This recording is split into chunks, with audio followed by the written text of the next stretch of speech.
folks, welcome to another episode of General Highlights. I'm your host Kevin O'Donoghue and this is Monday Night Raw. So we opened up the show with Seth Rollins and about bloody time he finally called out Triple H for screwing him out of the title. Took fucking long enough, didn't it? I was getting to the point where I thought he'd forgotten. So Rollins calls out Triple H and he says that the only way to get through Triple H is to call out Kevin Owens.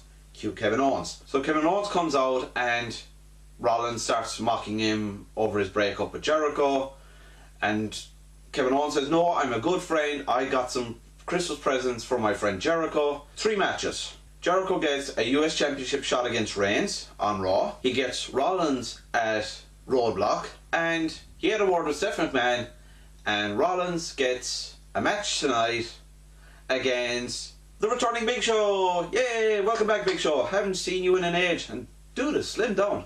And he's got a big bushy beard. So, I don't know, we call him the Big Beard. That was terrible, Kevin. Yeah, Jesus, that was Roman Reigns level of jokes there. My apologies, folks. So yeah, Big Show's back, and that sets up the first match of the night, Big Show versus Rollins. So yeah, like I said, first match of the night, we have Rollins versus the Big Show, which is apparently a match that Kevin Owens set up when he talked to Stephanie McMahon.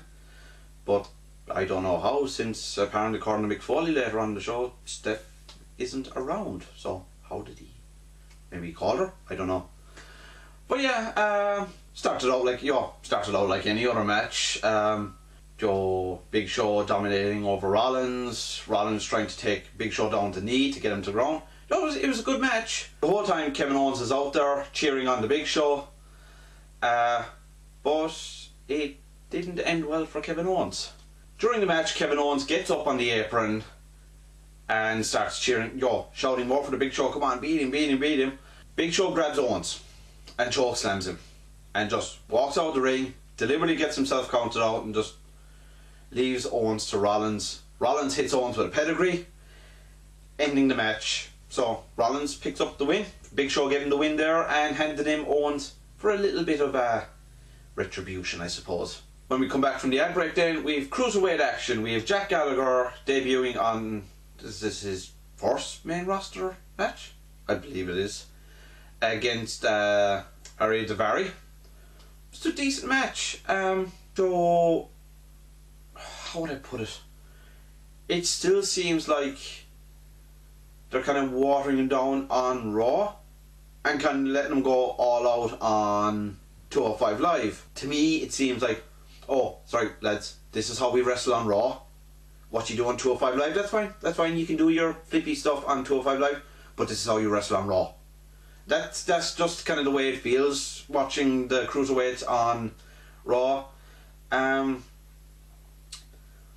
still don't believe that the crowd are really getting behind the Cruiserweights, not during they're loving it during, from what I can tell, they're loving it during the 205 Live show after SmackDown. But on Raw, they're kind of there, meh, whatever. Although, to be honest, the crowd were kind of asleep during this Raw. And same with TLC, they really were subdued. But yeah, anyway, like I said, I'm kind of rambling on here a bit. Like I said, yeah, it was a decent match, good performance. Daivari picks up the win in the end.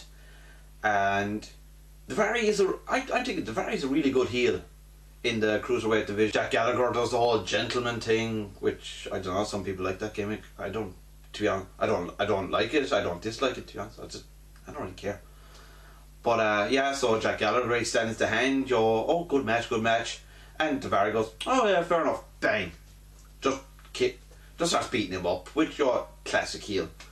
So yeah, moving on. Yeah, so after that match then we go backstage for a couple of segments. We first had Foley and Owens. Owens giving out that, oh, did you see what they did to me outside there and all that? But Foley's pretty much there, I don't care. You still have a match with Sami Zayn tonight, you're not getting out of it. But then Kevin Owens starts walking through the backstage area after leaving Foley, and he runs into Jericho. And he starts telling Jericho about all the presents he's got in, the matches he set up at Roadblock and tonight for the US Championship. So we're still backstage, we cut to Enzo and Cass, and we hear Rusev shouting at Lana. Massive argument between Lana and Rusev. Lana throws her wedding ring at Rusev. Rusev storms out. Cass leaves, and Enzo consoles a very upset Lana. This is the first of many of these segments we see throughout the show, and stick with it, folks, because it builds to something good. Okay, this was a bit of an old technical error, which wasn't the only time it happened this week. Just before the ad break, we had Sami Zayn come out to the ring. We cut to the ad break. When we come back, we're backstage with Lana and Enzo again. I was thinking, hello, wasn't Sami just coming out to the ring? Why? Okay, let's go along with this. So, Enzo and Lana is flirting with Enzo, and she invites him back to his hotel room. So then we get back to the match. Sami Zayn is still coming out.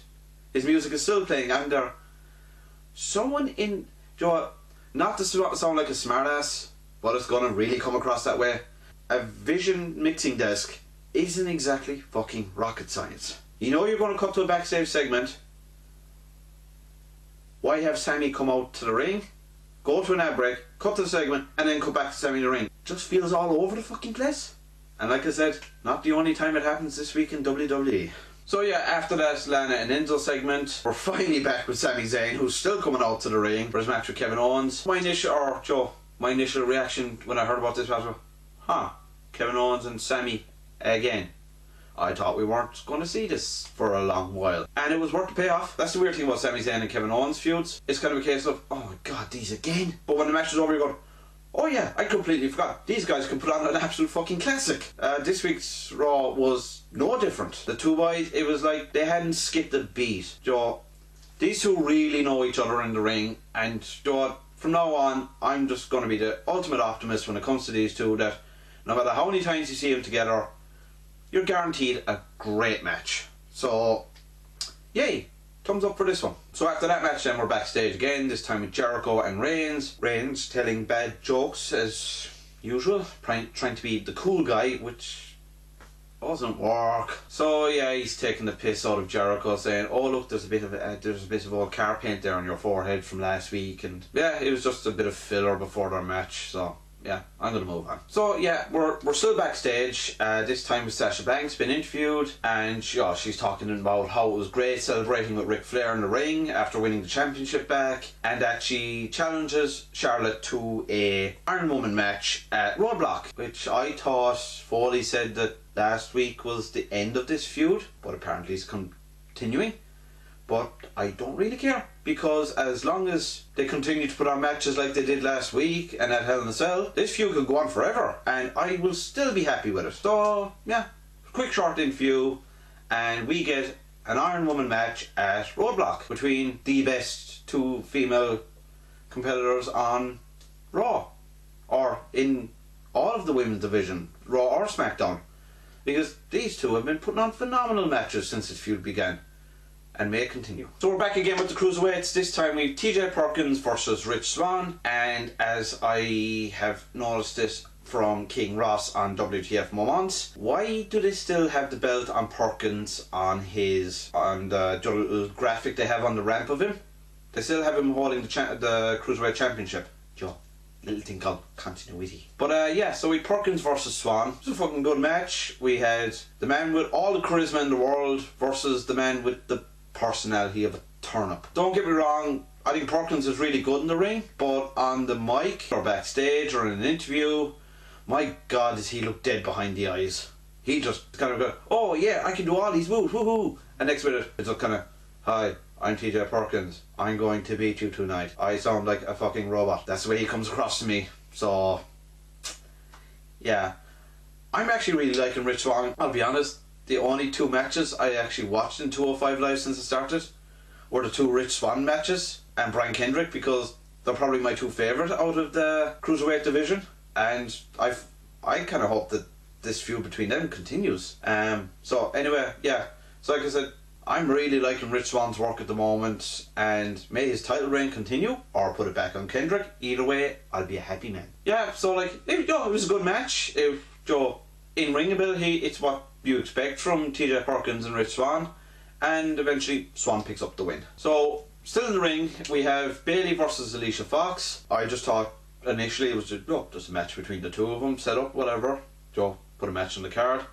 But apparently there was some backstage segment during the pre-show, which I don't watch, where Bayley gave Cedric Alexander a teddy bear and Alicia Fox wasn't happy about it. Weak storytelling aside, this was a good match. Since the brand split, and I definitely since Survivor Series, Alicia Fox has really come into her own. For Survivor Series and the whole feud with Nia Jax, she was off TV for a long time, but since she's come back, bloody hell, that shooting star suplex, that thing looks absolutely amazing. But yeah, so great match between these two. Yeah, I'm starting to see it that, yeah, the whole Bayley to belly suplex, it's kind of a weak finisher. It seems very low impact because of Bayley's. No, it'd be different now, say, if it was someone of, say, the height of, say, Kane or Undertaker or Strowman, because they can get, or even Reigns, because they can grab you and they can put you up in the air and put you down.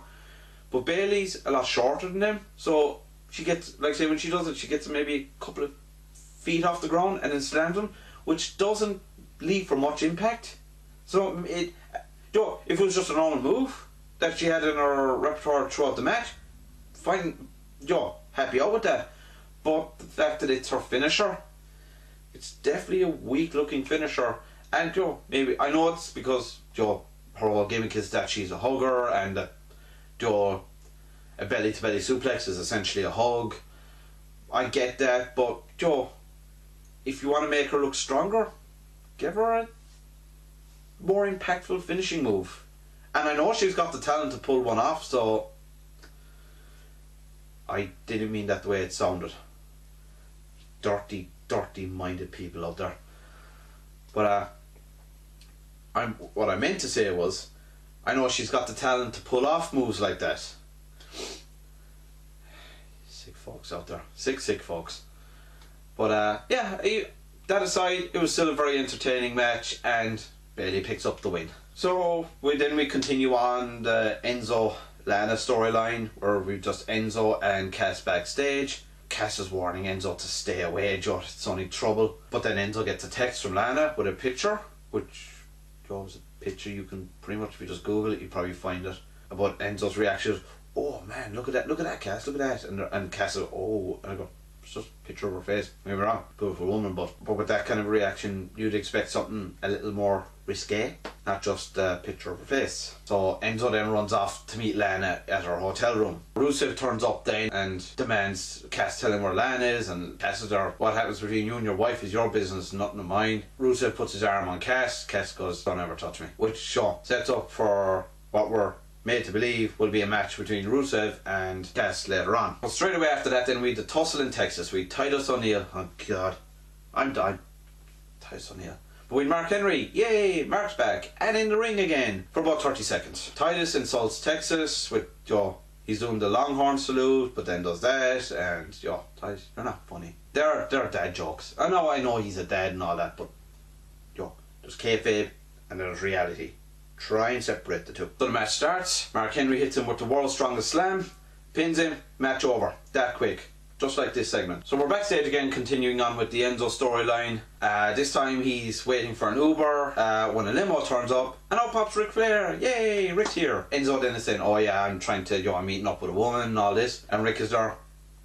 Take the limo. I actually like the little bit of banter between the two of them here. It was actually very cool. So yeah, Enzo hops in the limo, takes off, and Ric makes his way towards the locker rooms. And that was pretty much that. Okay, so we're finally at the US Championship match. We've Jericho versus Reigns. This was a good match. Before the match, Jericho ran into Owens again, told him, do not come near this match. Stay away from it. But of course, throughout the match, Owens comes out, super kicks Reigns, and we're thinking, oh shit, Jericho's going to win. Jericho's going to win. But yeah, it didn't pan out that way, folks. Owens gets up on the apron, tries to distracts the ref, while Jericho has Reigns pinned. Jericho gets pissed off with him, essentially tells Owens to fuck off. Reigns then tries to take advantage of the situation and tries to spear Jericho.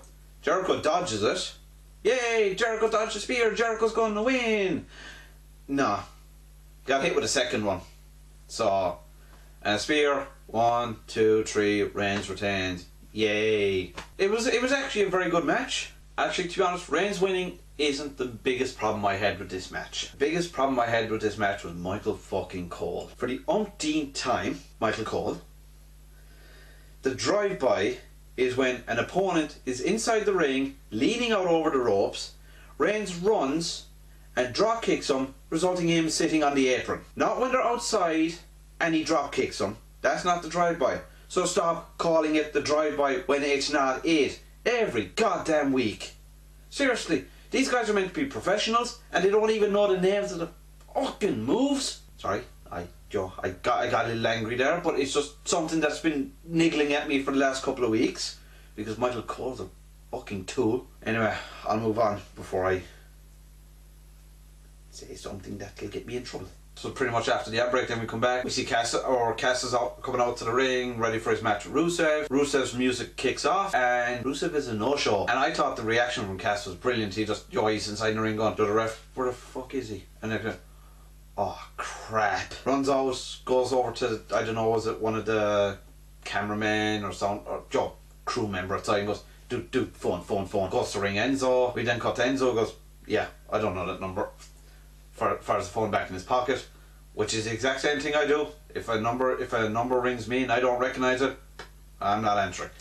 So he arrives at Lana's hotel room, and Lana's there looking all sexy in that nightgown. Enzo's very reluctant to go in. He always said, this isn't right, you're a married woman, all this, I can't do this.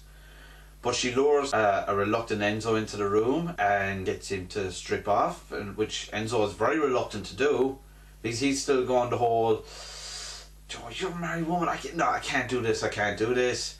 And she's there seducing him. So she gets him down to his skivvies and she goes, Rusev. Rusev comes out, and oh, what an ending to what a build-up. Rusev fucking batters Enzo. And some of these shots look stiff as hell. He's hitting Enzo with closed fists, firing him off the walls, puts him through a coffee table, a solid looking coffee table, smashes a lampstand over his back, and finishes him off with smashing a vase across the back of his head. Enzo looks like he took an absolute beating. This is great storytelling. The whole build up throughout the show leading to this. Now we all knew it was going to happen, but still very well told. So Rusev then just catches Enzo's lifeless body and drags it out into the hallway and just dumps him there. And this, again, shades of the Attitude Era. Now, like I said last week, Joe, I'm not expecting to bring the entire Attitude Era back. Never going to happen. But I do like little moments like this.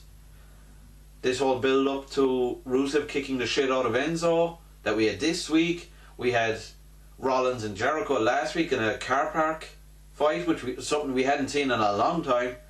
I love these little segments, and it definitely has to be down to the, I don't know, whatever new creative team they've brought up to Raw. But Raw has been killing it the last 2 weeks. So yeah, let's digest that one, folks, and let's move on. So we're back in the ring again, this time Cesaro and Sheamus versus the Club for the #1 contendership for the New Day Championships. I'm going to keep this one short, folks. Yeah, it was a good match. I'm really liking the work with Cesaro and Sheamus at the moment. But we had New Day at ringside, just chilling out in some beanbags, watching the match. Match eventually spills to the outside. New Day get involved, and the ref goes, yeah, it's over. Doesn't announce a winner. And my first reaction, triple threat next week for the championships. And yes, it was confirmed. Triple threat between Cesaro and Sheamus, the Club and the New Day for the Raw Tag Team Championships. I found out afterward that apparently next Monday is the last time they will have a chance to stop New Day breaking Demolition's record. So I'm wondering, with a triple threat match, are New Day going to break the record next Monday? Or are either the Club or Cesaro and Sheamus, who I'm rooting for, going to take the titles off of the New Day and stop them beating Demolition's record? Which I'd love. Because the way they've been building it up every week, we've so many days to beat the record, so many days, every goddamn week. And it's made New Day look stale as hell. But if they were to lose the titles just before they beat the record, that'd be fantastic. And like I said, I'd love to see the titles go on the club, because the crap that they've been put through, they've been made look so weak over the last 6-7 months or so. Joe, they deserve the titles for all shit they've gone through. But I'd also love to see the titles go on Cesaro and Sheamus, because I really love them as a tag team. I love the banter between them. I love the dynamic. So whether it's Cesaro or Sheamus or the club walking out next Monday with those tag team championships, I will be a very happy man, because thank God the New Day won't have them anymore. So it's time then for the show closer. We have Charlotte out in the ring apologising for her actions against her dad Ric Flair back in May, where she told him to fuck off. She didn't want him around, that he wasn't her father anymore. Made poor Rick cry. So while she's in the ring, she's saying what it was like growing up in Rick's shadow, and that she just wants Rick to be proud of her, and that it really upset her when she saw Rick raising Sasha's hand the previous week on Raw when Sasha won the championship. So she calls Rick out and says she wants to apologise. Rick comes out to the ring to his typical huge pop. Charlotte starts apologising to Rick and asking will he forgive her and all this, and so they hug it out, and then they go in for a second hug, but Charlotte turns on Rick again, slapping him, knocking him into the corner. Sasha then comes out to defend Rick, but gets absolutely hammered by Charlotte. Charlotte just ragdolls her around the outside of the ring, slamming her off the barrier and everything. Catches Sasha, throws her back into the ring, and just goes to Rick, there's your trophy. Which came across a little creepy. Does Rick like unconscious women? And I wasn't the first one to say this. They said this on, was it What Culture? Or Going in Raw? I can't remember. One of them said it anyway. Yeah, it was a great segment. I, for a moment, actually thought that Charlotte might be generally upset with what happened previous Monday, and that she feels generally sorry. But when she turned, I was like, oh, okay, you had me for a minute. You had me for a minute. But I thought it was a very well done segment, and great way to finish out the show. So overall, Raw this week, it was a damn good show. Possibly better than last week's show.